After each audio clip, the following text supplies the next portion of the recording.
बिस्मिल्लाहिर्रहमानिर्रहीम। दोस्तों, आज की इस वीडियो में आपको मैं बताने वाला हूं कि अगर ज़ुबान पे छाले बन जाएं तो उनका क्या इलाज है, कैसे इस तकलीफ़ से निजात हासिल की जा सकती है।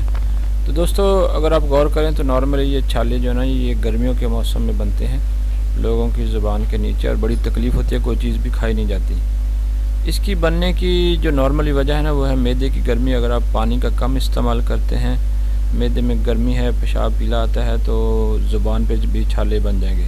बाज़ दफ़ा कुछ तेज़ चटपटी टाटरी टाइप चीज़ खाने से ना, टाटरी वगैरह, तो उससे भी ये ज़ुबान कट जाती है और छाले बनना शुरू हो जाते हैं। तो इसके लिए 2-3 टिप्स मैं आपको बताने लगा हूँ जो नहायत ही मुजर्रब हैं और बड़ी आसानी से ये छाले आपके ख़त्म हो जाएंगे। नंबर 1 तो आप दही और केला जो है ना मिला के इसको खाएं, और ज़ुबान पे जब खाने लगें तो ज़ुबान की मदद से छालों पे जो है ना, ये हाथ से या उंगली से उसको लगा भी दें साथ ही, तो ये भी काफ़ी हद तक फ़ायदा देते हैं। दूसरा जनाब, नमक जो है ना, ये बड़ा ही इफ़ेक्टिव है, बड़ा एंटीसेप्टिक ये चीज़ है।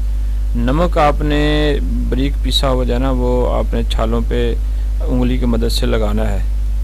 अगर उसमें रेशा वगैरह बना तो उसको जो है ना, वो उंगली नमक के साथ जो है ना, उसको छील दें। बड़ा ही ये ज़बरदस्त ये इसका रिज़ल्ट है। ये सारे जो है ना, ज़ुबान चूँकि गीली रहती है, तो नमक इसको एंटीसेप्टिक कर देगा और ये 1 से 2 दिनों में आपके छालों की तकलीफ़ ख़त्म हो जाएगी। दूसरा, आप पानी का ज़्यादा इस्तेमाल करें ताकि मैदे में गर्मी रहे ना। तो अगर आप पानी का ज़्यादा इस्तेमाल करते रहेंगे तो मुंह पे छाले नॉर्मली बनेंगे नहीं। ठीक है जी। छाले बनते ही मैदे की गर्मी की वजह से हैं।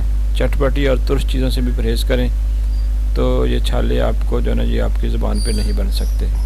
दोस्तों, अगर ये वीडियो आपको अच्छी लगे तो फिर हमारे चैनल को सब्सक्राइब कीजिए। अल्लाह हाफ़िज़।